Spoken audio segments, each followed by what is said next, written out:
We'll guide you through how to fix the Xbox game bar not opening up in Windows 11 or 10. If you find this useful, then consider subscribing and liking the video. This can be annoying because then you can't go and start recording and going accessing different tools in it. You want to go and press search at the bottom and go and type in settings like so. Now go over to the left and select apps. You can press installed apps. Now at the top here, you can try searching for game bar, see if it appears. If it doesn't, scroll all the way to the bottom and you want to go into system components.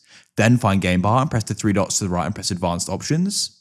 Scroll down, you can press terminate, then you want to go and press repair. Then you can go and press reset like so and confirm your decision. Go and see if you can now open it up. If you still can't, press search at the bottom and you want to go and type in PowerShell like so. Right click on it and press run as administrator and press yes. It will then go and open up. Now you want to head into the description of this video. There you'll go and find some command lines. And first of all, you want to run the top one.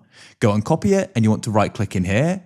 And what that will do is go and remove it. Then what you can do is go and get it again. So you can go and copy the next line, then you can right click and go and paste that in, and then go and see if it'll then go and open up when you press Windows key and G together.